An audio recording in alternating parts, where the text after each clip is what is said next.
L'électorat peut être une occasion de mobilisation. Et il ne faut pas négliger. Et il ne faut pas mélanger les deux.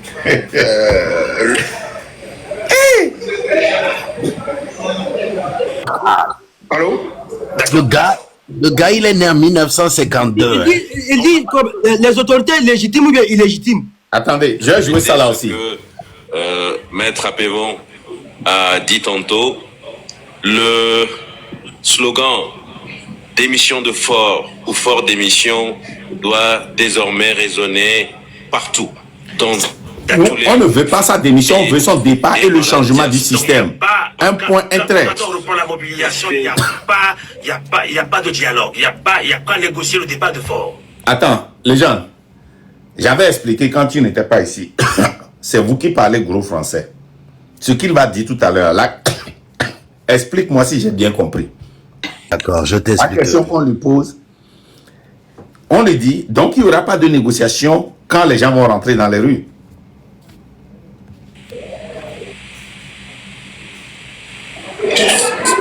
Et en fait, c'est la solution quand on fait le point. Non, je dois retourner un peu en bas. Alors. Donc il n'y a pas, quand on reprend la mobilisation, il n'y a pas de dialogue. Il n'y a pas négocier le départ de Faure.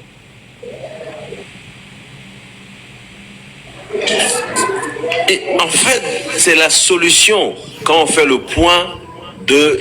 Qu'est-ce que ça veut dire? Déjà, le temps qu'il a pris avant de répondre.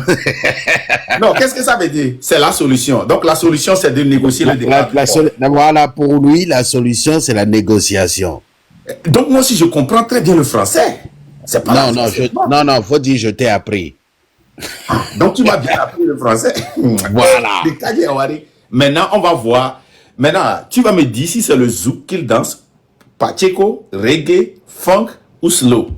Situation du Togo, en termes d'échec de gouvernance, en termes de manque de légitimité, qu'est-ce qu'on peut encore négocier si ce n'est le départ?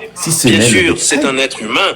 C'est un être humain. Il faut qu'il puisse partir dans des conditions honorables. Il faut qu'il laisse le pouvoir au peuple togolais qui a la souveraineté.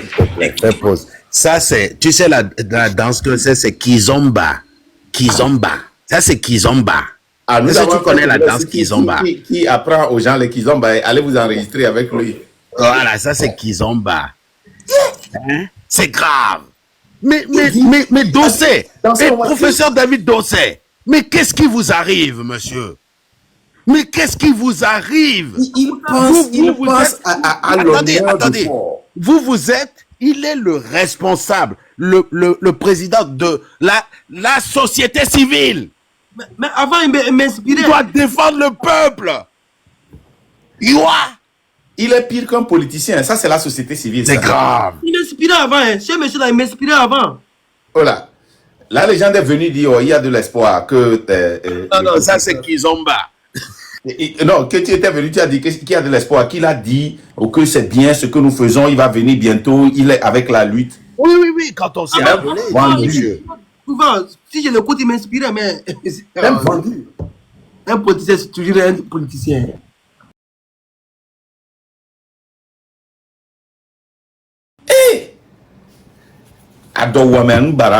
Décider de ses dirigeants. C'est comme ça que cela doit fonctionner. Donc, je me répète, le slogan, désormais, dorénavant, dans tous les foyers, dans tous les esprits et dans tous les cœurs, c'est démission du président Faure Gnassingbé ou Faure démission. D'accord. Au Togo, comme dans la diaspora. Ça, c'est le premier message. Mais bien sûr, ce n'est pas un effet d'annonce. Il ne s'agit pas simplement de le dire et puis comme par miracle, cela va se faire. Nous devons travailler dans le sérieux, regardez ici, la rigueur et le respect de chacun. Et le respect de chacun passe par la vérité. Maintenant, vous avez écouté, non? C'est eux-mêmes qui ont dit que si je les respecte, je dois leur dire la vérité. N'est-ce pas? Vous avez tous écouté? Écoutez. Le respect de chacun. Le respect de chacun. Et le respect de chacun passe par la vérité. par la solidarité. La vérité, n'est-ce pas? Je vais vous dire la vérité. Vous êtes des bandits de rue. Bandits. Vous êtes des bandits de rue. Vous êtes des voyous. Vous êtes des vendus. Voilà le respect. Et par la confiance qui va nous permettre de bâtir une vraie convergence avec toute la puissance nécessaire pour y parvenir. Et cette convergence nécessite que l'ensemble des forces, toute leur volonté d'en finir avec ce système. Nous avons parlé de Afexio et de son engagement. Nous avons parlé de Amron et de son courage. Nous saluons vraiment Amron et son courage parce qu'il a permis à la parole de se libérer dans ce pays. Nous saluons également l'action concertée des jeunes influenceurs qui ont compris qu'il était important que l'outil réseau social ou les réseaux sociaux, que cet outil serve la lutte. Je salue vraiment cette clairvoyance qu'ils ont eue, ce courage qu'ils ont eu, et grâce à tout ça, enfin, le mur de la peur est en train de se briser, est en train de tomber au Togo. Grâce à eux, les jeunes sont en train de se mobiliser. Donc, répéter ce que Maître Apévon a dit tantôt. Je vais dire quelque chose. Hein. Il n'y a rien de jalousie, nous on s'en fout pas mal. Mais si ces gens-là avaient l'intention même de s'unir avec la lutte, comme nous avons la grandeur, la taille, la hauteur de les appeler de venir. Quand les blogueurs étaient sortis là, on avait la taille, la hauteur de se mettre derrière eux au lieu de prendre le devant. Eux, ils n'ont pas la taille même d'appeler le train de la liberté. Ils font comme si le train n'existe pas, si Makenda n'existe pas, si la légende n'existe pas, si la Cachemire, Tolérance, tous ces gens-là qui sont dans le train n'existent pas. Et vous pensez que le peuple ne voit pas? Vous tous qui faites, vous vous promenez sur des lives, mais vous nous appelez derrière pour travailler. Vous allez sur les autres lives parce que vous avez la visibilité pour leur donner la visibilité. Mais ceux qui ont tenu le flambeau jusqu'à ce que Amron arrive, jusqu'à ce que Amron ne devienne virulent, vous faites comme s'il n'existe pas. Et le peuple voit ça. Il y a des choses à Yero, la mima batin well. On vous voit, vous nous appelez, on parle, mais vous faites comme si nous n'existons pas. Mais vous, quand vous sortez, vous parlez d'union. Nous, on n'a pas peur, on vous donne crédit, on appelle vos noms. Les blogueurs sont sortis, on est allé leur donner la force. Pas de critique. Il n'y en a pas, zéro. Ils ont fait des erreurs. On a protégé ces erreurs-là. Les gens dans le train, ils ont fait certaines erreurs, ils se sont fâchés, ils ont voulu. Nous, les leaders, on est venus, on a dit, time out. Certains de nos membres se sont levés contre nous, publiquement. Et ils avaient raison. Mais nous, on a sacrifié ça. Nous là, ce serait vraiment inimaginable, ou bien comment vraiment ignoble. Ignoble. Ce serait ignoble. Ce serait inconcevable. Ce serait ridicule. Ce serait enfantin.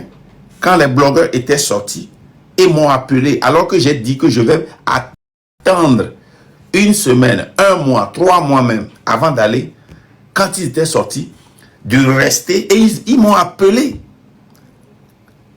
J'étais en réunion quand ils ont appelé. Et là, les gens ont écrit, paraît-il que les blogueurs t'appellent. Je dis, oh, je ne vais pas. Ils sont venus. Quand je suis rentré dedans. Non, Marc, avant, ils sont venus dans notre live ici. Ils sont même venus, ils ont envoyé Togain. Il est venu, ça n'a pas été facile pour lui. Mais quand ils étaient sortis, on avait le devoir, la responsabilité d'aller les pousser. Vous faites comme on n'existe pas. Et on vous regarde seulement. On vous regarde seulement. On vous regarde seulement. Vous allez aller où? Vous allez vous cacher où? Parce que vous savez que les autres ne seront pas durs avec vous comme nous. Donc, quand vous avez vu leur popularité, vous avez voulu les utiliser pour vos élections. Vous avez voulu les utiliser pour vos élections et pour vos postes. C'est pas ici que ça va se passer, hein. Pas aujourd'hui, pas demain. Vous êtes des voyous. Vous nous avez encore démontré ça. Vous êtes des voyous de rue. Hein? Vous êtes des achikangoro. Moi, je vous dis ça. Vous êtes des achikangoro. Achikangoro, même, c'est un bébé pour vous. Vous êtes plus que Achikangoro. Vous êtes des voyous. Achikangoro, lui, il a la dignité. Il est monté sur live. Il a dit qu'il veut 5 milliards pour faire la lutte. Il a dit ça publiquement. Il a ce courage-là. Vous n'avez pas ce courage. Vous êtes des voyous de rue. La Cachemire, il faut parler, on va clôturer. Vous êtes des bandits, quoi. Merci beaucoup de m'avoir donné la parole. En tout cas, de tout ce que j'ai pu retenir, moi, sur leur sortie, j'ai pu comprendre que cette opposition veut s'imposer à la volonté du peuple. Voilà. Elle veut dire que ce qu'elle a dit, c'est ça que le peuple ou bien la population doit suivre. Sinon, tout ce qui a commencé depuis le 6 juin jusqu'à maintenant, et ils n'ont rien dit jusqu'à sortir aujourd'hui. Si cette opposition est sincère, elle ne peut faire qu'épouser ce que la jeunesse a dit. La jeunesse a dit, autrement dit, les blogueurs qui les a fait appel, ce que cette population demande, l'échéance prochaine du 26, 27, 28, cette opposition a déjà dit oui. On ne peut rien dire en dehors de ce que la population veut. Nous sommes prêts à suivre le mot d'ordre de cette jeunesse. Ce que vous avez proposé, nous sommes disposés. C'est ce que cette opposition doit dire. Et puis, tout le monde saura qu'effectivement, elle veut vraiment un changement dans ce pays. Mais, on leur a fait appel, elles sont venues, et puis, elles disent autre chose. Non.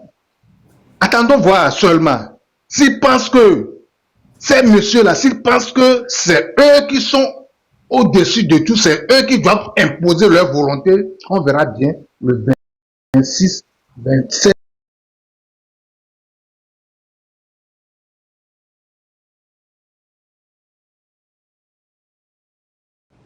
Ils disent c'est pour protéger les examens. Les examens, ce n'est pas le 17 que les examens vont encore continuer. C'est le bac, non, c'est le 17. C'est pourquoi il dit, et professeur de ça, il dit que Fort est illégitime et ce qui se passe maintenant, les examens là, où les enfants vont, il y a plus de diplômés, on n'a que près de 9 millions, mais il y a plus de diplômés. Mais ils nous prennent comme des enfants. C'est-à-dire, dans ce pays, au Togo, on a vécu des cas déjà comme ça.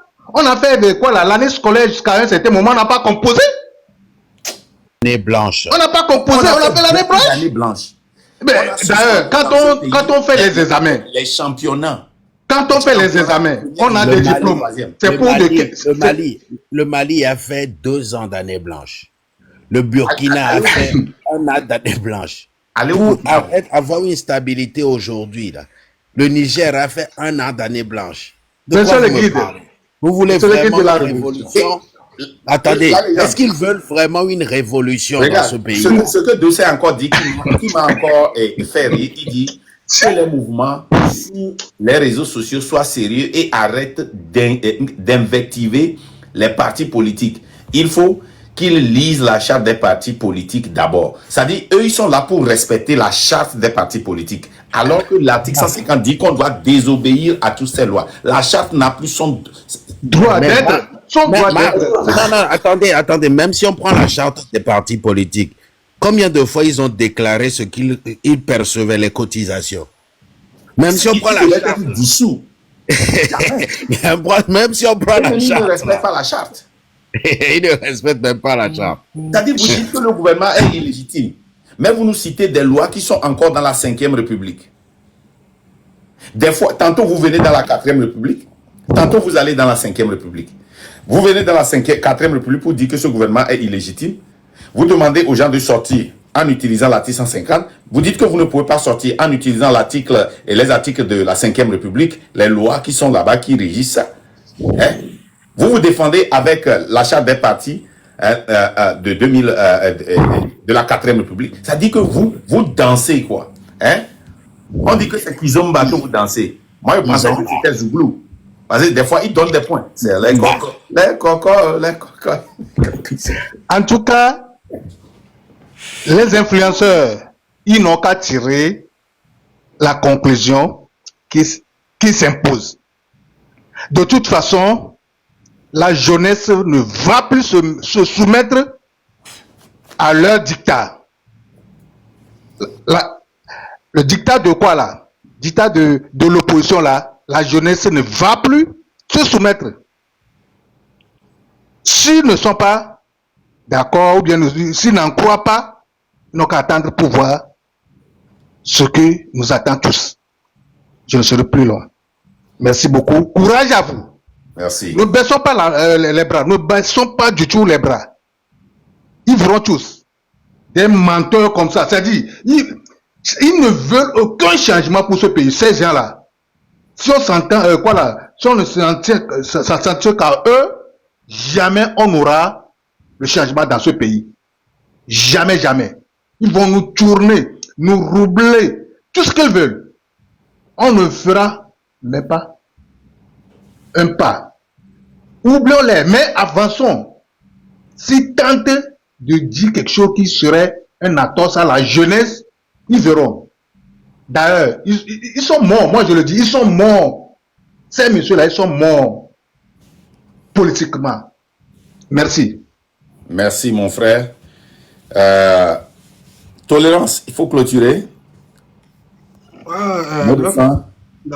S'il vous plaît, je demande un service. Il faut qu'on base sur Tchaoudjon. Parce que il n'y a pas assez d'influenceurs qui parlent surtout Tchaoudjon. Parce qu'il y a une forte mobilisation qui doit être là-bas. Parce que à l'heure actuelle, là où la forte mobilisation est basée, c'est à Lomé. Il faut qu'au nord, on arrive à bien mobiliser la jeunesse. Il faut qu'on arrive à mobiliser la jeunesse pour pouvoir les encourager, sortir les 26, 27, 28. Parce qu'à l'heure actuelle, ils ont envoyé leur bourreau au nord là-bas pour aller calmer nos parents de ne pas sortir. Et il y a certaines personnes qui sont tombées dans ces pièges-là parce qu'eux aussi, ils sont affamés. Ils n'ont plus de la dignité, ils sont partis se vendre. Donc, il faut qu'on se mobilise vraiment au nord là-bas. Parce que si c'est Lomé seulement, ça serait un peu dur. Il faut que du nord au sud, comme de l'ouest à l'est, tout bouge. Tout bouge le même jour jusqu'à ce que Faure Gnassingbé quitte le pouvoir. Pour que vous me compreniez. Il y a encore une fois, la jeunesse togolaise, désobéissez tous les opposants. Ne les écoutez même pas. Tous ceux qui vont bavarder là, ne les écoutez même pas. Ne les écoutez même pas. Parce qu'aujourd'hui, ils nous ont montré une fois encore qu'ils n'ont jamais été dignes. Pour cette lutte, pour la libération du Togo, ils n'ont jamais été prêts. Et ils ne seront jamais prêts.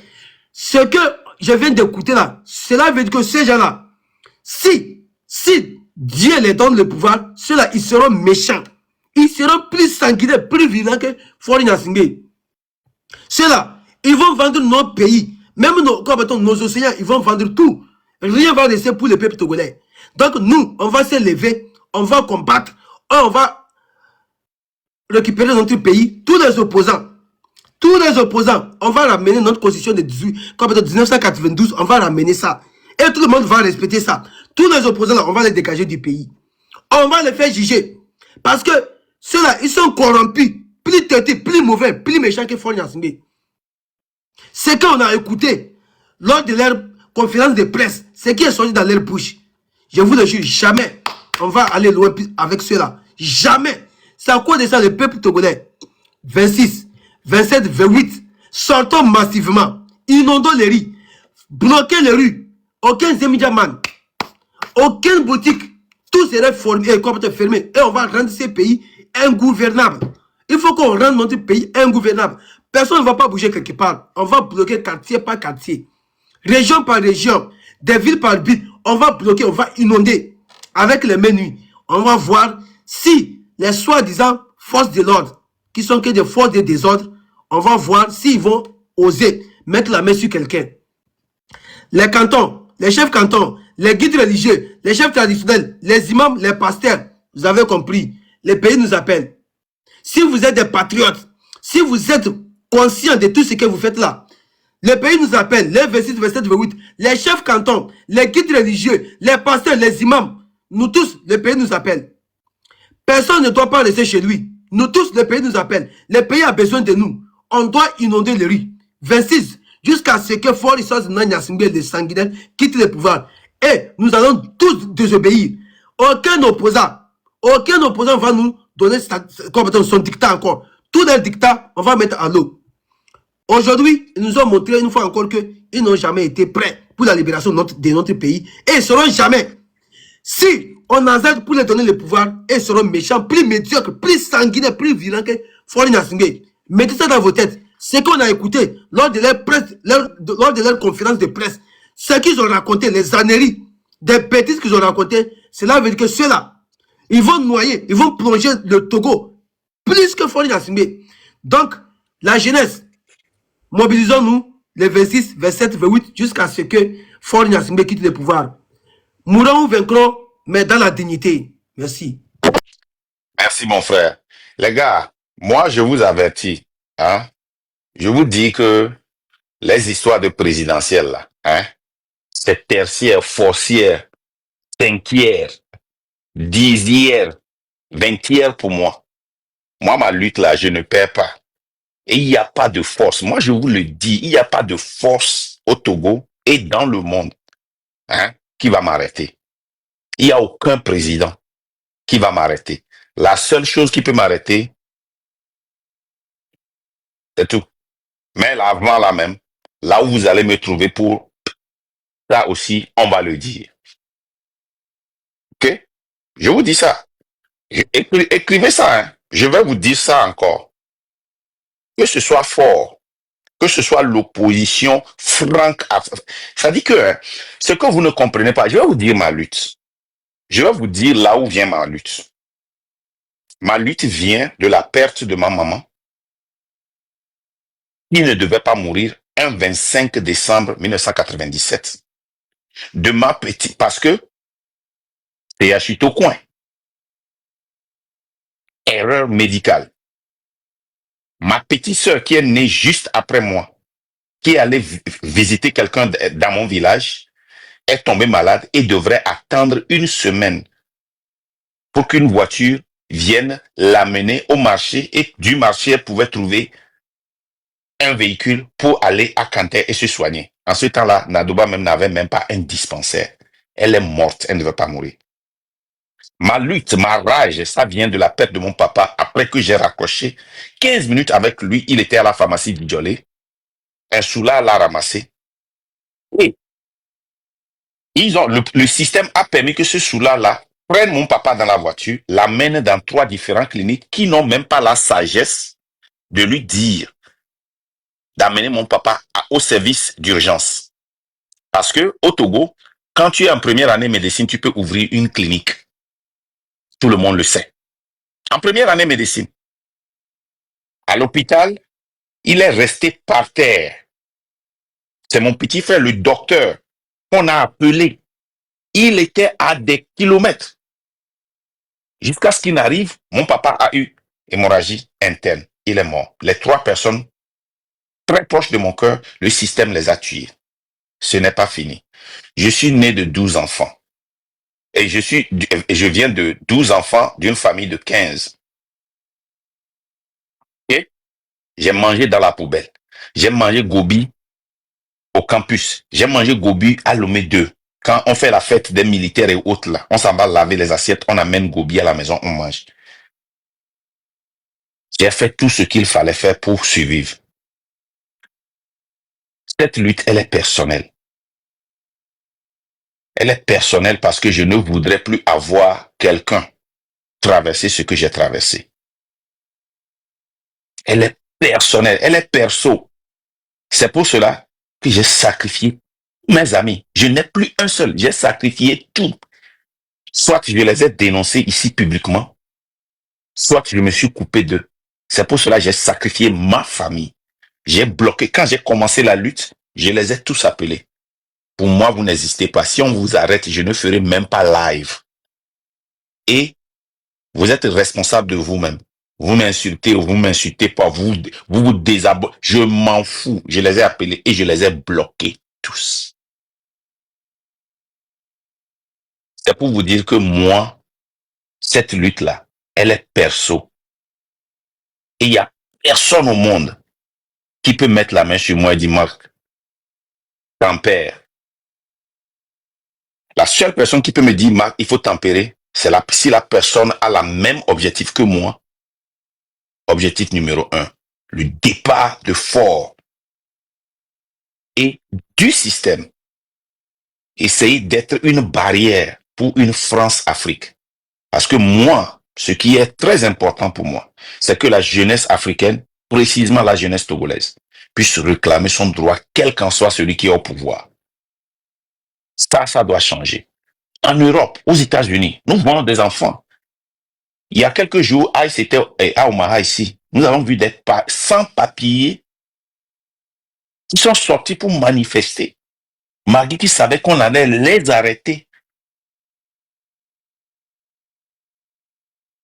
Ils savent défendre leurs droits. Mais nous, on ne sait pas défendre nos droits. Pourquoi? Pourquoi nous ne savons pas défendre nos droits? Et si cette lutte, elle est personnelle pour Marc Nda, qui vous pensez peut m'arrêter? Demandez à Fort. Il a eu déjà à avoir des intermédiaires, parler avec moi. Je me rappelle la troisième fois quand on m'a dit que Fort voulait me rencontrer à New York, je pense. J'ai dit, va dire à ce bandit-là. C'est la phrase que j'ai dit. Va dire à ce bandit que je n'ai même pas envie de le sentir. Pour moi, les vidéos là, pour moi là, la manière dont je transfère le message à ce bandit-là est très important pour moi. Et la manière dont ce bandit-là quitte le pouvoir est très important pour moi aussi. Il faut que le peuple le dégage. Il faut pas qu'il y ait une négociation pour qu'il parte. Il faut qu'il dégage. Regardez-le au Burkina. Vous voyez la manière dont Thomas Sankara était venu et la manière dont Blaise Compaoré était parti, son assassin, était très important pour le Burkina. Et aujourd'hui, vous voyez le travail que IB est en train de faire, un travail phénoménal. Mais s'il décompte tout à l'heure, la population va sortir. Parce que tous les Burkinabés sont patriotes. Thomas Sankara a inculqué ça en eux. Thomas Sankara a inculqué ça en eux. Et ça, c'est primordial pour moi que ma carrière, une carrière politique et autres. Non, ça c'est primordial pour moi, c'est perso.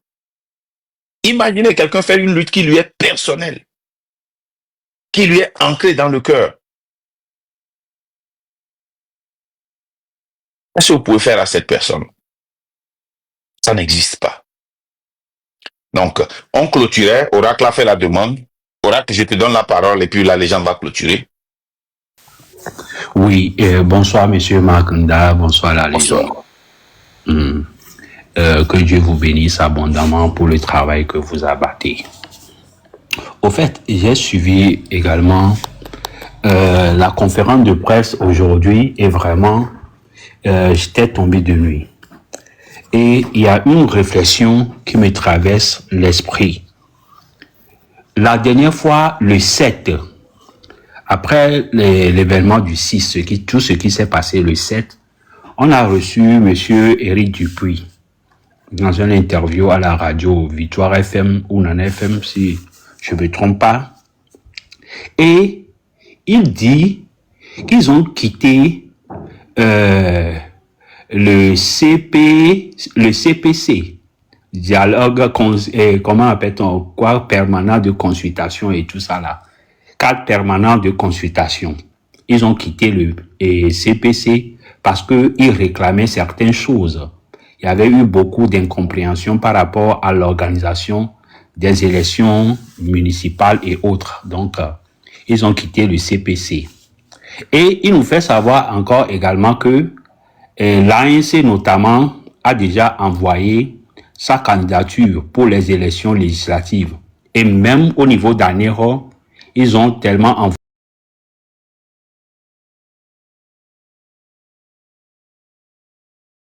envoyé de liste que le président de la CELI d'Anéro a dit que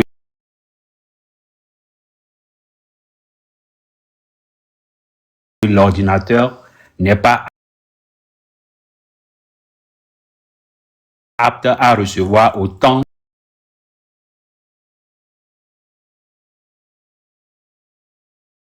de listes. Donc, il y a un problème là-bas. La question que moi je me pose en tant que simple citoyen et d'après mes analyses, si aujourd'hui il demande la démission du président Faure, est-ce que cette démission, il le veut réellement avant les élections municipales ou il veut aller aux élections municipales d'abord avant de venir réclamer la démission? Je pense personnellement que dans les deux cas, il n'y a pas de sincérité dans ce qu'ils sont en train de dire. Si réellement, parce que on ne court pas après deux lièvres à la fois. S'il veut réellement la démission, est-ce qu'aujourd'hui, ils peuvent encore se préparer? Ce n'est pas des élections qui vont venir 1 an après, 2 ans après ou 3 ans après. Des élections qui vont venir moins d'1 mois après. Et ils se préparent à aller à ces élections. Donc, ce qu'ils nous disent aujourd'hui, par rapport à la date du 23 et par rapport au slogan, oui, Faure doit démissionner et autres là, est-ce qu'ils sont réellement sincères dans ce qu'ils sont en train de dire? Ou ils savent aujourd'hui que c'est ce que la majorité du peuple réclame et aussi il veut aller dans ce sens juste pour berner la population? Parce que moi, je ne comprends pas. Comment est-ce que vous dites que nous voulons la démission d'un gouvernement avant une élection et ce gouvernement n'a pas encore démissionné et vous vous préparez encore pour participer à des élections qu'organise ce même gouvernement? Je pense personnellement que ils sont en train juste de nous berner. Ils sont en train juste de nous berner. Parce que ça n'a pas de sens que vous accompagnez un parti, un régime qui organise les élections et vous vous préparez pour aller à ces élections et en même temps, vous demandez la démission. La démission. C'est que je ne sais même pas comment je peux articuler les mots justes pour expliquer leur pensée. C'est des bandits. Ou leur stratégie. Vous avez donné une date sur le 23. Et les blogueurs aussi, les Togolais aussi donnent une date sur le 26, 27 et 28 pour demander la démission du président, la démission de ce régime et tout. Vous dites que oui, vous êtes d'accord que c'est ce que le peuple veut et tout. Mais dans le même sillage, vous vous préparez et vous vous battez pour obtenir certaines choses, pour participer aux élections avec ce même régime, avec ce même gouvernement. Est-ce que, sincèrement, ils réclament cette démission? Et s'ils réclament sincèrement cette démission, selon la date qu'ils donnent, et selon la date que les blogueurs donnent, c'est avant les élections. C'est-à-dire que moins d'1 mois avant ces élections, qui nous disent aujourd'hui qu'ils demandent réellement cette démission avant l'organisation de ces élections municipales, où ils attendent que les élections municipales se tiennent d'abord avant de réclamer la démission. Vraiment, au Togo, nous sommes dans une cacophonie tellement que nous sommes totalement embrouillés par rapport au choix politique de nos leaders de l'opposition. L'incohérence que nous dénonçons depuis des temps, ils reviennent encore aujourd'hui, en juin 2025. Après toutes ces années d'incohérence, de choix politiques, ils reviennent encore. Un compatriote aussi à côté, Ras Diego, c'est lui qui a passé le téléphone à M. Jean-Pierre Fabre, qu'il a utilisé pour intervenir dans le live en direct.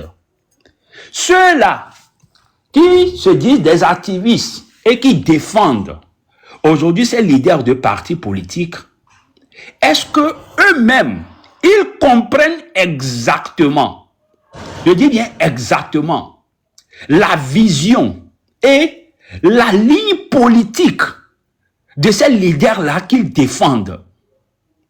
Moi, je ne suis pas là pour juger qui que ce soit. Parce que je pense que si réellement ils comprennent la ligne politique, leur vision politique, la stratégie qu'ils essaient de mettre en place et tout, je ne vois pas la raison pour laquelle aujourd'hui, quand nous dénonçons ces incohérences, ils vont se placer de l'autre côté pour nous combattre, pour nous traiter de tous les noms. Même un enfant de 10 ans, de 15 ans, si on lui explique ça réellement, mais il doit comprendre que on n'est pas en train de lutter pour une même cause. Vous ne pouvez pas être, entre guillemets, ces leaders, entre guillemets, charismatiques, et pondre des incohérences en ce genre. Réclamer quelque chose. Dire aux gens que nous réclamons que cela cesse, que cela prenne fin. Maintenant même. Mais nous nous préparons en même temps à aller en compétition avec ces gens-là que nous disons que nous allons nous battre, qui démissionnent avant la compétition. Mais vous vous préparez encore en retour pour aller à la compétition avec les mêmes personnes. Aucune, c'est-à-dire sincérité zéro, cohérence zéro, vision politique zéro. Soit, je me dis au final que les gens sont en train, ils savent exactement ce qu'ils sont en train de faire. Comme vous venez de le dire, il y a un de nos frères, Ashikangoro, qui, lui, il a eu le courage de dire le fond de sa pensée. Même s'il a parlé avec ironie et tout, il a eu le courage de dire le fond de sa pensée. Ben, si vous êtes des centristes, dites carrément que vous êtes des centristes, que vous voulez coopérer pour améliorer les choses. C'est purement votre droit. Et personne ne peut vous en vouloir par rapport à ça. Mais si vous êtes des opposants, vous êtes gens à côté, vous voulez la démission, comme eux-mêmes ils le disent dans leur langage, comme slogan et tout, mais il faut qu'ils situent aujourd'hui normalement le peuple par rapport à ce qu'ils sont en train de dire. Niemate Bobena, Niem le dit, c'est que on a le mia Bobena, on bena ebe, mona be homo, alors on bena keti, mona abadio. Niemate bon et bebena ou ameganro. Ah, excusez-moi, c'est Oracle, c'est un peu urgent. Excuse-moi, je t'ai pas coupé. Moi, j'étais à Lomé. Attendez, je fais. Attendez. Le live de Mansala a commencé sur Facebook. Il faut taper MAN2SAH. Vous devez taper des têtes. Vous devez taper des têtes des têtes rouges. Signalez et tapez des têtes rouges. C'est votre mission ce soir. Signalez, tapez que des têtes rouges. Que des têtes rouges, s'il vous plaît. C'est très important. Le live de Mansa doit se couper en plein live. Si vous êtes de véritables Togolais qui aspirez à un changement, vous devez signaler, taper des têtes rouges, signaler massivement ce live pour leur montrer qu'on n'en veut pas de ce Alain Faucu là. On ne veut pas de la France-Afrique. Merci. Ils ont déjà commencé, pour ceux qui demandent encore l'heure, c'est sur Facebook. Ils ont déjà commencé. S'il vous plaît, signalez massivement ce tinergumène là de Camerounais là. Signalez-le. Mansa s'écrit M-A-N-2-S-A-H. Marc, je t'ai envoyé le lien.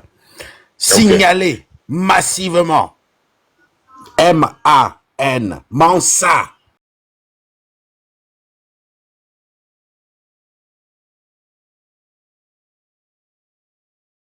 M-A-N-2-S-A-H.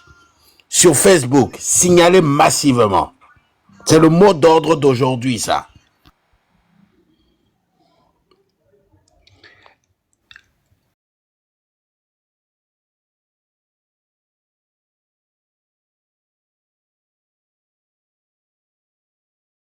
Donc, je finis, je conclus quelque chose en faisant ce boulot. Je ne peux pas le qualifier de sale boulot. Soit il gagne aussi quelque chose en faisant ce boulot. Et je reviens encore sur une déclaration de le professeur Dossé. Et il fait appel encore à l'article 150. L'article 150 dans la 4e République, qu'est-ce que l'article nous dit? L'article dit de faire échec dans son alinéa 2 à toute illégitimité. Et il fait appel encore à cet article. Si aujourd'hui, les élections municipales peuvent constituer une mobilisation, il doit comprendre que les élections sénatoriales aussi peuvent constituer une mobilisation. Pourquoi ils n'ont pas mobilisé le peuple sur la base de l'article 150 du moment des élections sénatoriales? Si également ils peuvent faire sortir l'article 150 aujourd'hui et tout, et demander au peuple d'observer cet article, déjà par la validation de la 5e République et tout, ils peuvent également faire sortir cet article 150 là pour mobiliser le peuple. Mais pourquoi ils ne l'ont pas fait? Mais pourquoi ils l'ont laissé couler jusqu'à ce que nous sommes rentrés dans la 5e République d'abord, avant que eux qui sont plus avisés, qui maîtrisent la politique plus que nous, mais pourquoi eux, ils n'ont pas d'abord fait savoir au peuple que ce qui se passe là, ils ne sont pas d'accord. Que ce qui se passe là, le peuple doit se lever, se mobiliser, s'organiser et aller à l'encontre de ça. Ils savent très bien que l'article 150 là existait même avant que nous rentrions dans la 5e République, avec la constitution de la 5e République. L'article 150 là était toujours valable. Nous qui ne connaissons rien, nous qui ne savons rien de la politique, nous qui sommes des doponos politiques et autres, mais eux qui le savent, pourquoi ils n'ont pas pu mobiliser le peuple et aller à l'encontre de cette constitution de 5e République? Et pourquoi ils ont tout laissé couler? Et toutes les institutions maintenant sont établies. La 5e République est en marche. Et maintenant, ils reviennent aujourd'hui nous parler encore de l'article 150. Après que tout a été déjà fait. Il y a beaucoup de choses que nous pouvons aussi citer aujourd'hui par rapport à leur incohérence. Et pour moi, personnellement, ça me pousse à dire que ils ne sont pas du côté du peuple. Ils ne sont pas du tout du côté du peuple. Et ce que je dis, ça n'engage que moi. Parce qu'on ne peut pas comprendre un parti politique association des partis politiques, des gens qui ont fait le droit, des gens qui sont des maîtres, qui ont été à l'école plus que nous.